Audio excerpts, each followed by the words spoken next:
Okay, we are online. Okay. Hello, everybody, and welcome to Russia Direct Webcast. Today, we are going to discuss the outcomes of the G20 summit in Australia. And let me welcome our excellent crowd of experts. First, Josef Janning, Senior Fellow at the European Council on Foreign Relations, who is joining us from Berlin. Hello. Hello, Josef. Hello, Yekaterina. David Shore, Program Officer with the William and Flora Hewlett Foundation, who is joining us from the US. Hello, David. Hi, good to be with you. Oleg Prekstin, B20 Sherpa during Russia's G20 presidency. He's also a professor of the Financial University under the government of the Russian Federation and vice president of the Association of Russian Banks. And yep. Oleg is joining from Moscow. Hello, Oleg. Hello, everybody. Hello. And Nikolai Murashkin, researcher at the Cambridge Central Asia Forum and the author of Russia Direct Brief, Why the G20 Still Matters for Russia. And Nikolai is joining us from Australia. Hello. From Brisbane. Hi. Hi from Brisbane. Hi. So I'm very, very glad to see you. Thank you for joining. And before we start, I'd like to address those of you who is watching. If you'd like to participate in the discussion real time, simply post your questions or comments on Twitter using the hashtag #RDWebcast. And so to start the discussion, Oleg, I would like to ask you, because as far as I understand, you've seen everything behind the scenes. So what was your impression? Many say that this summit was the most or the least productive summit. Do you agree with that? No, I do not agree with it. So maybe it's because I haven't seen everything beyond the scene. I was the participant of the Business 20 process, which is the major outreach team working with the official track, G20, but at the same time, we have limited participation in the whole process. That's just the beginning. But what is actually important for me, which I see as the certain positive sign, that we certainly see the process of continuity. So because the summit in Brisbane, it followed the summit in St. Petersburg, in Strelna, where I also participate. And one of the all the major decisions were exactly within the stream which was established in St. Petersburg. Just this is actually the national development plans, which will help to meet the targets. It's to get the 2.1% extra acceleration of the growth rate beyond the current trend within the next 5 years. And one of the major new elements at Practical is establishment of the infrastructure hub within the infrastructure initiative. And I can say that it's actually, the idea itself was born in the B20 process at the Russian Union for Industrial Entrepreneurs presidency. So now we see that we not only developed this idea into the practical decisions, we have already some figures, but also the major beneficiary of idea which was born in Russia, in St. Petersburg, at the, by the way, St. Petersburg Economic Summit, was actually inherited by Australia, because the final decision was to make the first such a hub, the first international institution of such a range in Australia for the whole, now it's about 200 years of Australia. Mm-hmm. I see. Josef, and what is your take on that? How were the results perceived in Europe?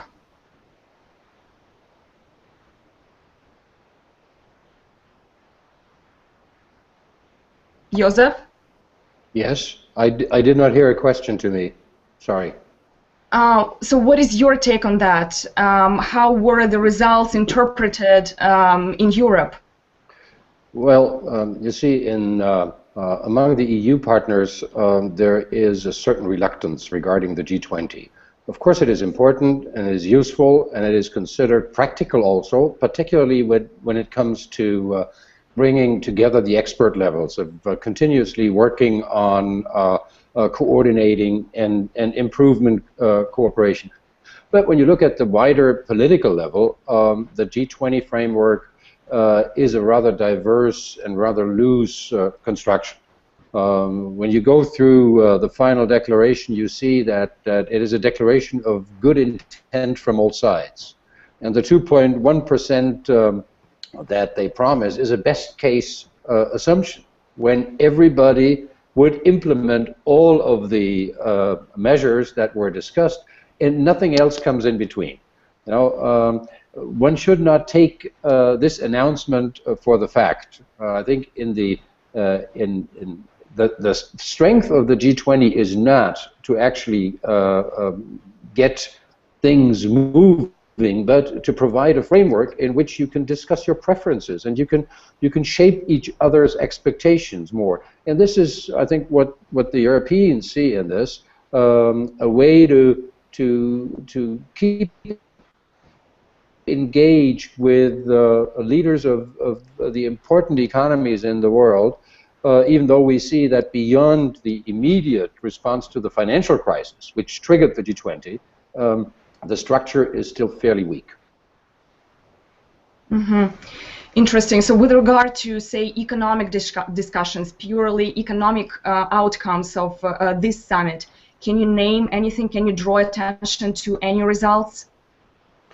Well, I think that the general message is good. You know, also the combination to say we can't just speak out in favor of growth. It has to be sustainable. We have to keep the financial situation under control. So this sort of comprehensive approach, which seems to reflect a consensus of the leaders of the most important countries economically, I think is a very important step forward, because it actually means that there is an agenda. There is a perspective that we take together when we look at things. I would not want to belittle that.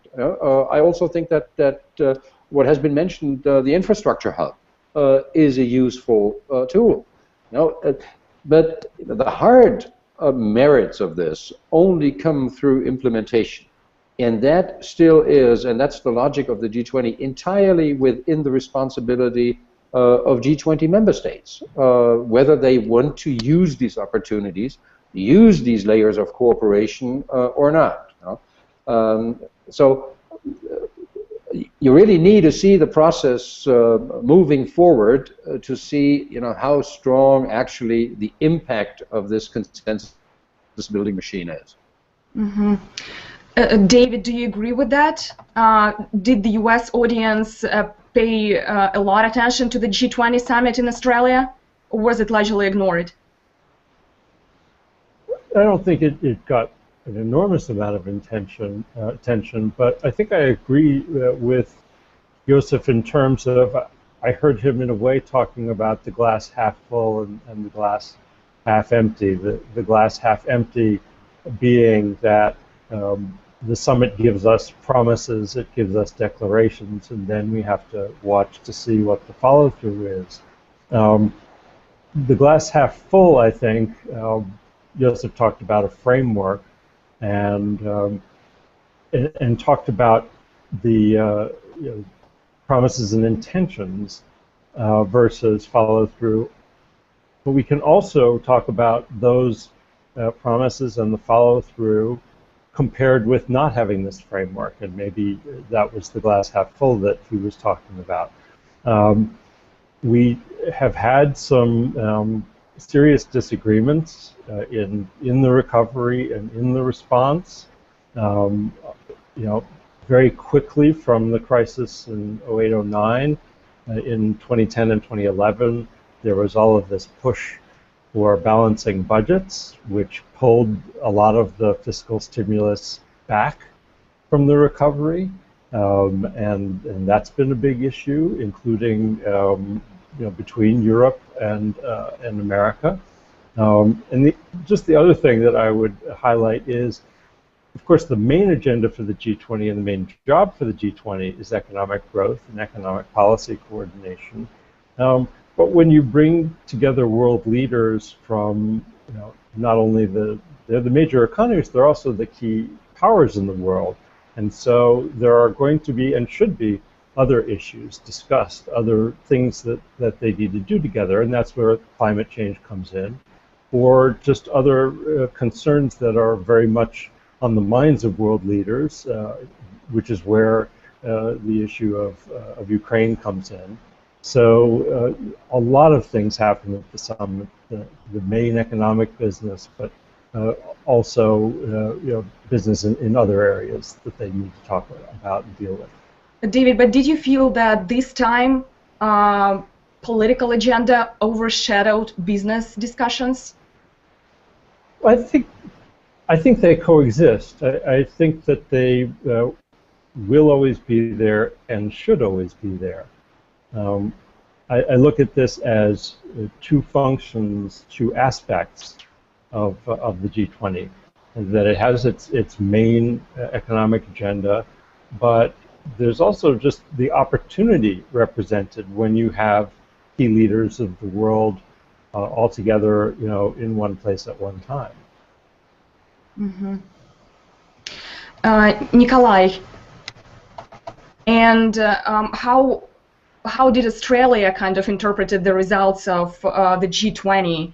Obviously, a lot attention was paid by the media to exactly political discussions and discussions around Ukraine. It's true. Well, first of all, obviously, it was a spotlight for Australia. It's as it is normal with any country that hosts such a summit, especially a country which is, on the one hand, well known in the world, but also geographically, is where it is located. It's a great opportunity to showcase the country, and that's what, especially Brisbane, because the previous G8 summit, well, one of the past G8 summits was in Sydney, and Brisbane was this new thing to show. So I think there was this local agenda, showcasing Australia as an Asian but also global partner for many G20 countries. Now, as for the media coverage, well, I'd say you'd have two types of media coverage. There was obviously the sensationalist coverage with, bears on the cover page and so on, which were going more into the hype of the thing. But then there was also the sort of serious nitty-gritty coverage of what were the actual outcomes, what's written in the communique, in the Brisbane Action Plan, and I reckon that coverage was fairly optimistic. It was noted that President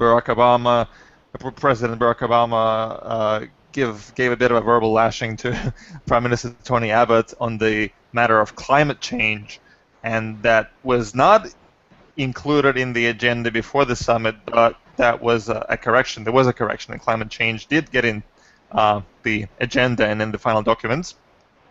We also do not see mentioning of Ukraine or Ukrainian conflict in the final documents either, anyhow, which I guess is normal because that's not the main agenda for the economic group of 20.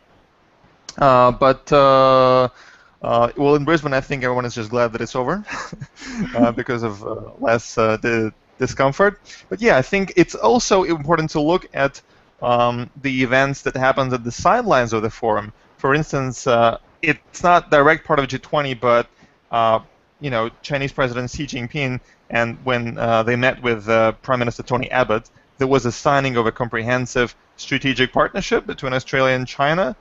There was great progress on the free trade area, and that's what a lot of Australian media also looked at, because even though that's a bilateral thing, but still it did happen on the sidelines of G20. Mm-hmm. Do you agree that Australian media at some point even pushed the Australian government to kind of, show that Putin was isolated, or somehow they were anticipating that the Russian president won't be welcomed at the G20 summit? I think it's, well, once again, we have to distinguish between different types of media, types of publications. The local media here in Queensland and Brisbane, a couple of newspapers were really pushing it hard with graphic content or, text content. But then, as the media monitored the progress of discussions between Tony Abbott and Vladimir Putin, say at the APEC summit, which, came before the G20 summit, and I think the titles were something like "Everything Quiet at the Short Front." So, which to say that there was the short front promise that was actually not delivered, except the request for the apology. So I think many media did note the change in tone, and then also they covered the reaction from the opposition leader here, who did not praise Tony Abbott's position, and he said that he didn't stand as firm as he promised.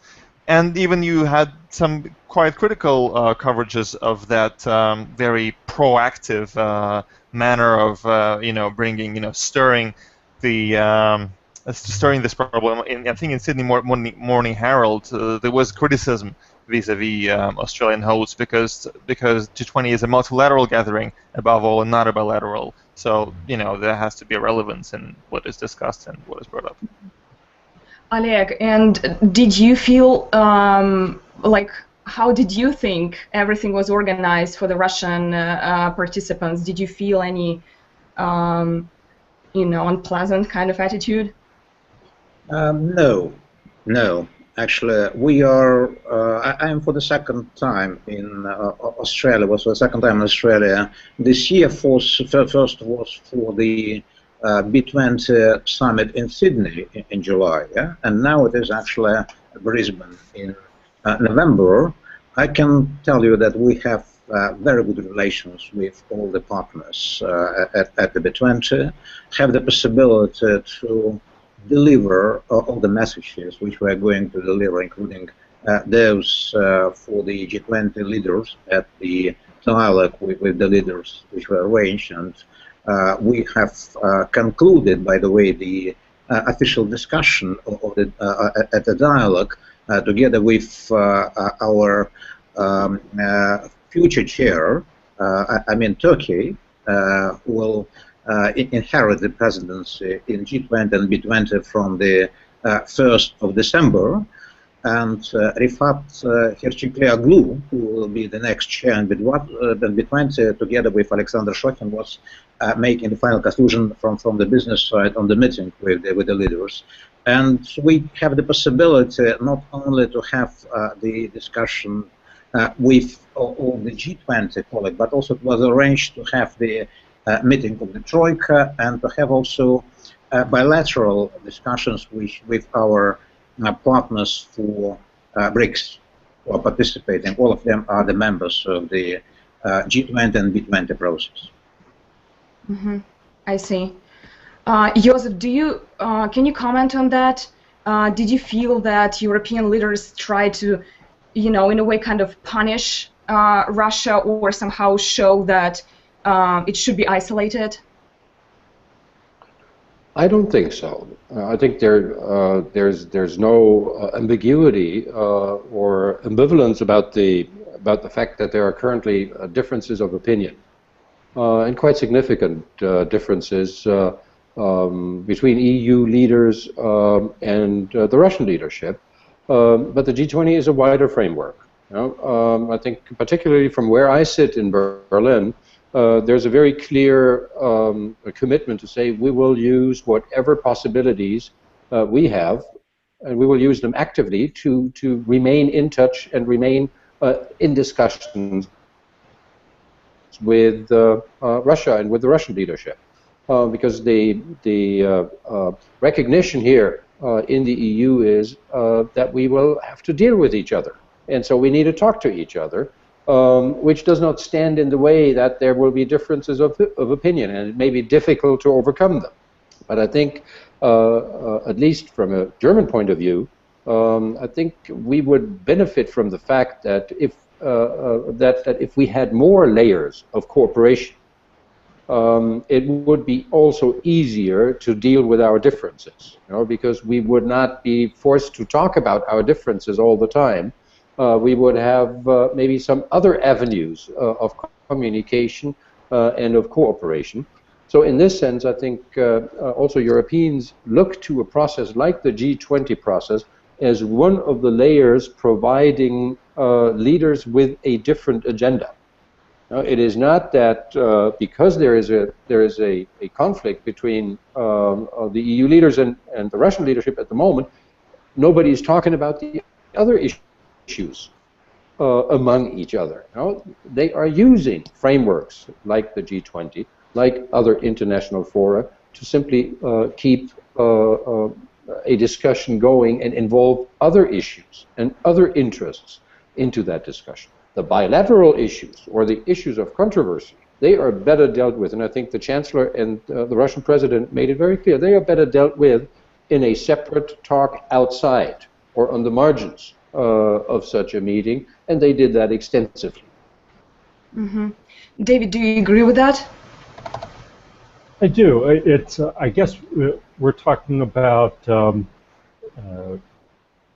whether something that is discussed in the margin should be of the meeting should be counted as part of the meeting, and this is what I was talking about before, that there is this double role or double aspect of the G20 of its main economic agenda and other issues that are dealt with because of this opportunity of being together in person. Yes, in one sense, a political issue like Ukraine is kept off of the official agenda, yet in another sense, it is dealt with on site because they are there. You were asking before about the U.S. media coverage, and it's interesting to think of what the big focus was.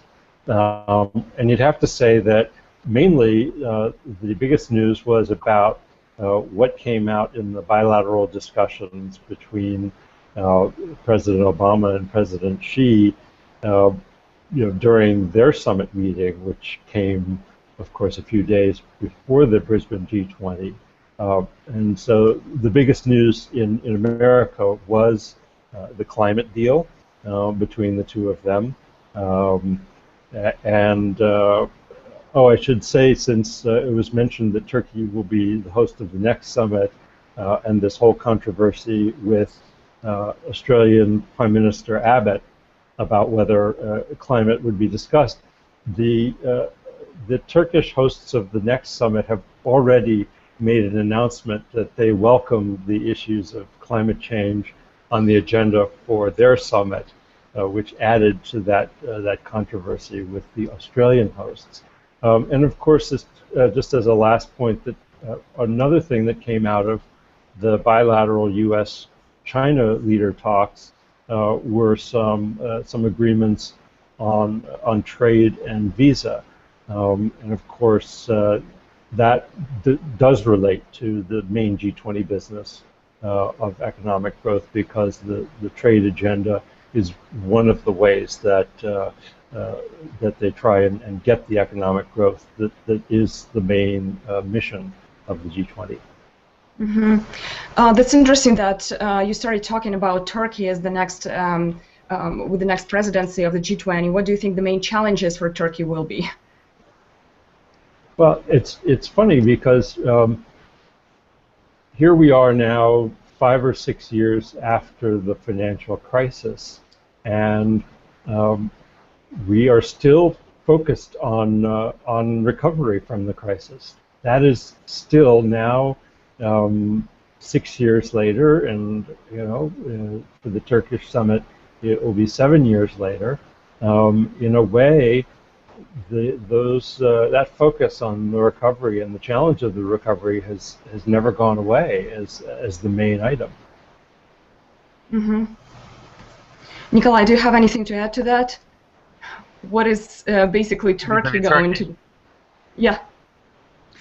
Well, I think obviously, besides being a host and showcasing the country, and especially with leadership of Recep Tayyip Erdogan, and it's an event that is brings a spotlight.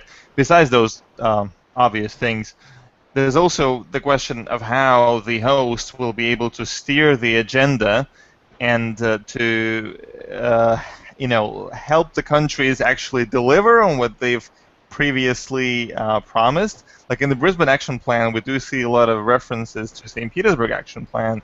I don't think there are as many or even any references to the action plans beforehand. So it will be for Turkey. The question will be, how to make sure that within this year, all those 1,000 commitments get through. Obviously, a commitment is up to the country that has taken up the commitment, so it's not up to Turkey to monitor. But as the host, it might, as a member of Troika, it might try to have at least some coordination. Mm-hmm. Yeah. So. David, and what do you think Turkey should address? What will I definitely I definitely welcomed this announcement that the Turkish presidency, as the host, will welcome climate issues onto the agenda, because I do think that they are awfully important. I think it's if I were to step back and look at all of the global challenges, I would say that sustained economic growth and the climate challenge are, maybe the top two on the entire global agenda. So I viewed that as good news, that there would be this shift in attitude from Australia, where the leader wanted to keep climate off of the agenda, now to Turkey, where the host will put climate right on the agenda. Mm-hmm. Oleg, and what do you think? I think the only one in the audience who had the chance already to hear Erdogan about the future Turkish priorities, because they have arranged at the end of September something like the pre-introduction of the Turkish priorities in the G20. So they will officially announce those priorities. Normally it happens on the 1st of December, so they will see finally. But in addition to what was said before, I would add that they certainly are going to push forward the topic of the small and medium-sized enterprises and their role in the development process. Because in Turkey it's up to 60% of the whole industry. It's important not only for the emerging market economies, but what is now one of the problems is the so-called financial exclusion, and this is also one of the main challenges. I just have received, maybe a secret or not, the message from our Turkish colleagues who are saying that they already have received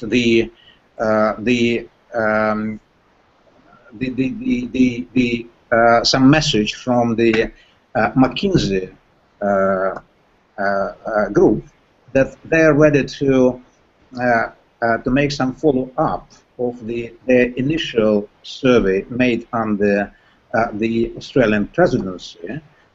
It was asked by the Financing Growth Task Force to develop their first survey, which was called Voice of the Customers. So the question is actually, what is the impact of the measures which have been approved by the leaders in the anti-crisis package?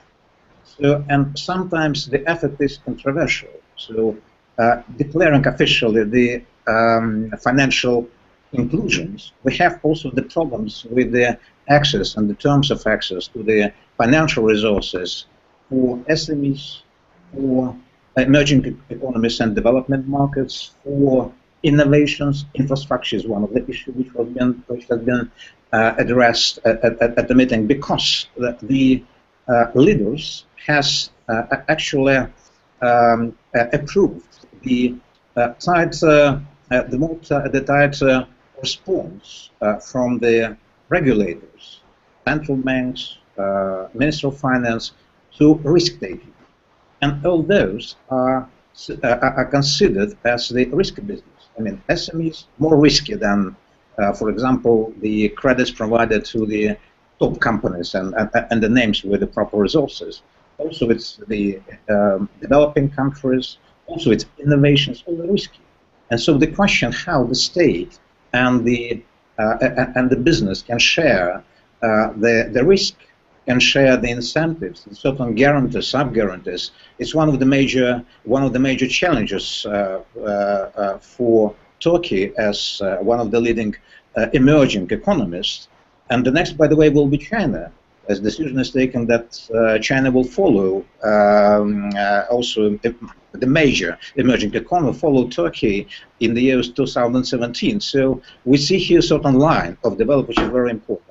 And both countries, as I understand, will have to arrange for the first time the certain monitoring of the results of the implementation of comprehensive growth strategies taken by 20 major economies. It's also for the first time they're going actually to provide, with the help of the OECD, with the help of the such as IMF or World Bank, but it will be the first reports when we have to switch from the, let's say, general outcome, general performance of G20 to the input of each individual country, and it's also a challenge to the B20, to the G20 as well.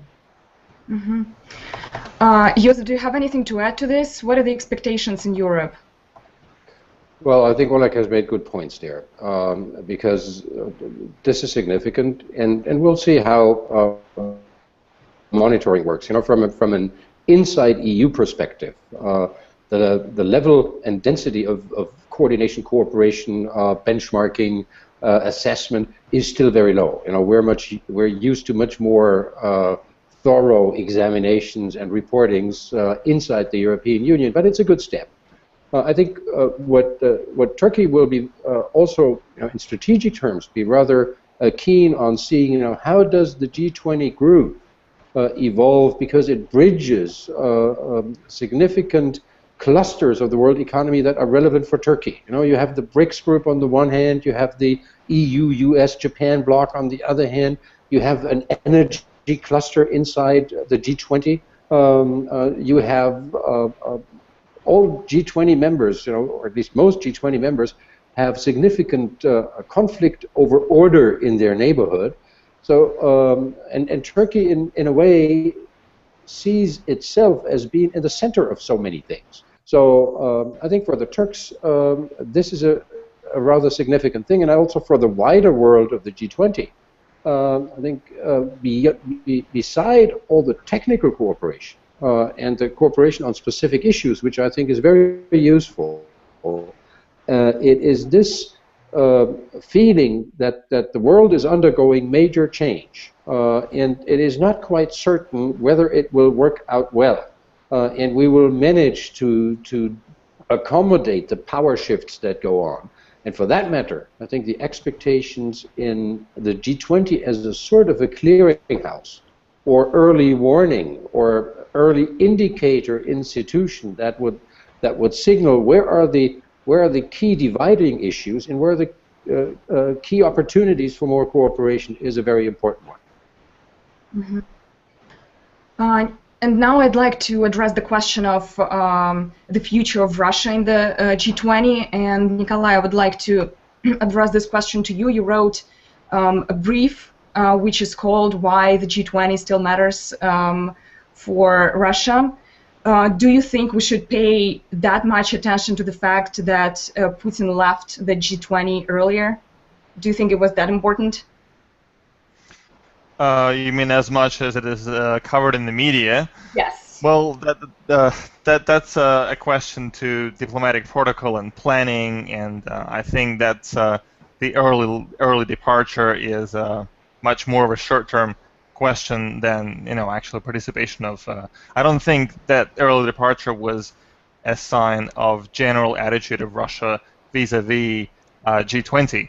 I think it was, well, this specific summit, we also don't know everything that happened behind the scenes. There was this talk about the 6-hour meeting between Chancellor Merkel and President Putin. Did that influence? Did it not? There are speculations, hard to say.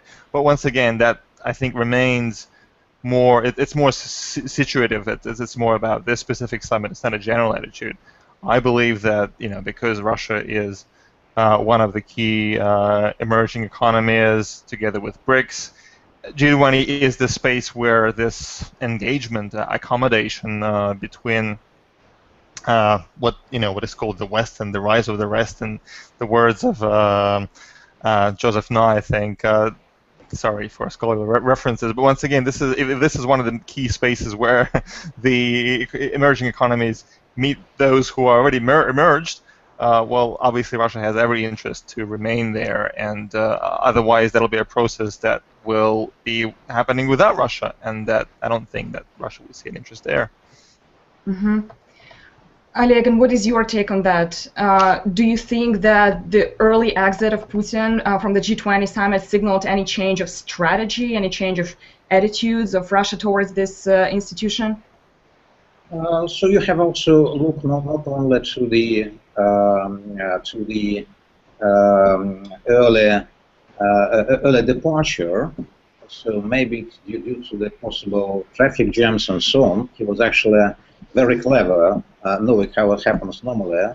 He is actually the veteran of the global leaders movement. So he just has taken the chance to get back to the country with the minimum problem. But if you look on the comments, he really appreciated the efforts which were taken by Australia to arrange the G20 presidents in this country. He also appreciated the outcome of the meeting.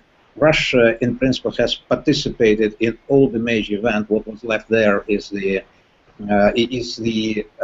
some final dinner. But he had the possibility to talk to all the major counterparts of Russia, not only in Brisbane but in Beijing just a few days ago. There was two major meetings, one after another. It was really quite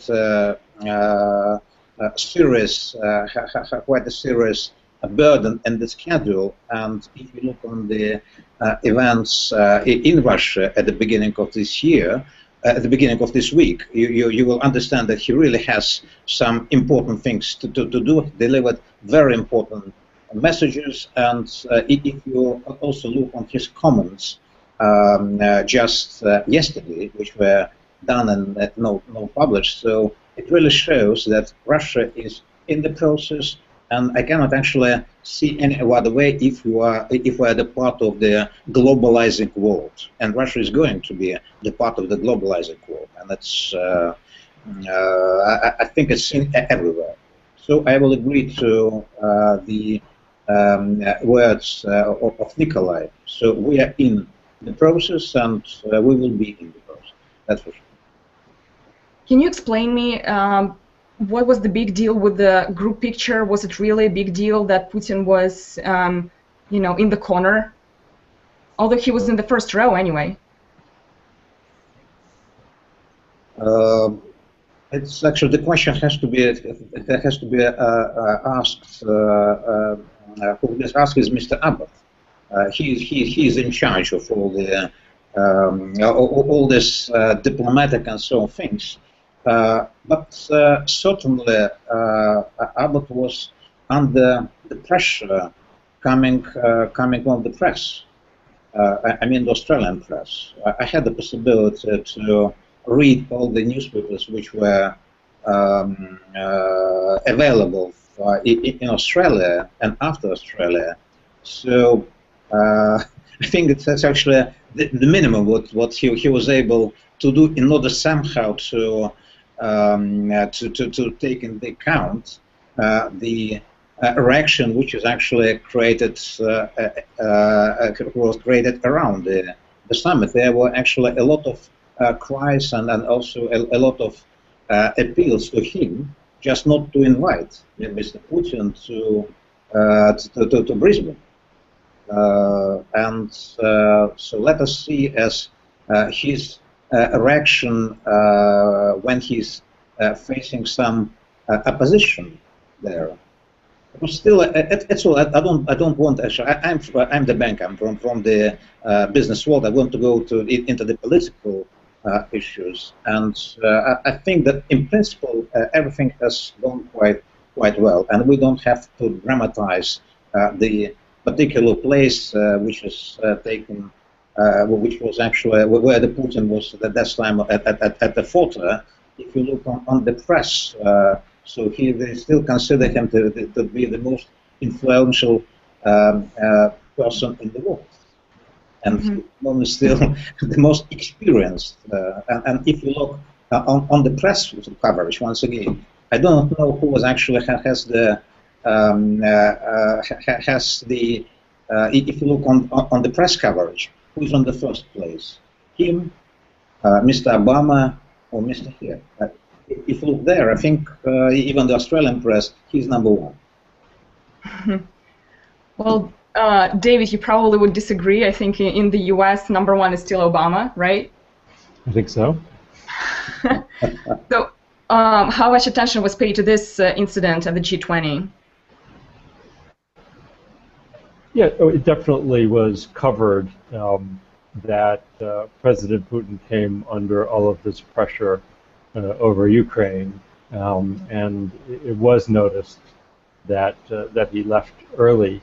In terms of Russia's role, it has, in a sense, it has already played the biggest role that it can by being the host of a summit last year in St. Petersburg.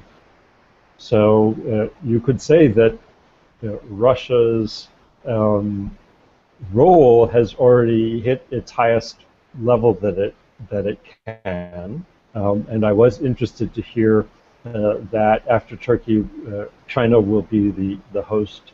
I know that there was interest from both China and Japan to be the host in Asia. Alec is right that November is sort of summit season. It's the time of year when there are a lot of summit meetings, particularly in Asia, so that those always tend to kind of bunch up on world leaders' calendars.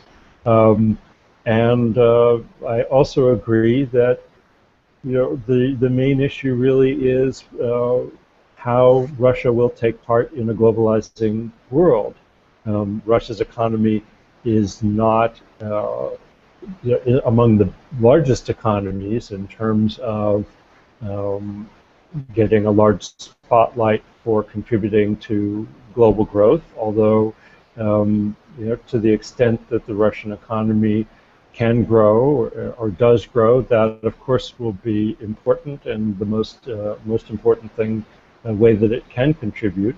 And then as a final point, going with this idea of participating in a globalized world, many of the things that are discussed in the G20, say in the area of anti-corruption or infrastructure investment as an important area for economic growth, or something that came onto the agenda very much from the St. Petersburg summit, and a big item that was pushed by the Russian presidency of the G20 is tax avoidance, and that has taken hold as an important agenda. That is keeping corporations from not paying their fair share of government revenue, and sort of running all over the world with these accounting tricks to avoid paying taxes.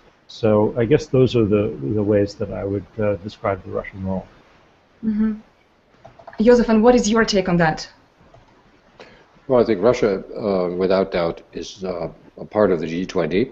and should be and should remain part of the G20. Also because it is a substantial provider of energy resources to the world and Europe in particular. That's, by the way, that's also the reason why Saudi Arabia is there. The G20 is not about just gathering the largest economies. If that was the case, we would now begin to reconsider whether the G7 format is still adequate. It is about bringing together actors of significance to the world economy, and actors who, if they acted in coordination and cooperation, could make a difference to the world economy and the world financial system at a time when interdependence is so deep. In that sense, G20 members should make all effort to keep all those actors who can contribute to that and who have a stake in this circle of the G20. As regards the wider question of Russia's economy in a globalized world, I think that's a tough agenda for Russia, because in the moment, for political reasons, but also for domestic reasons, Russia is not using its potential to the full extent. I think that if a strategy to optimize Russia's potential was chosen, we would see much more cooperation between the EU and Russia.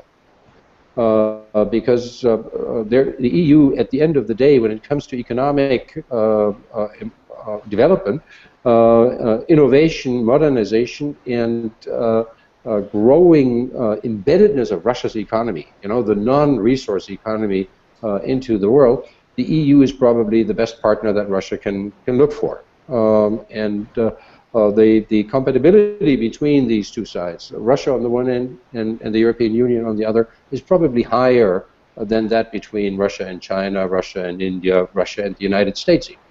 And I think this is something that one needs to keep in mind. Russia's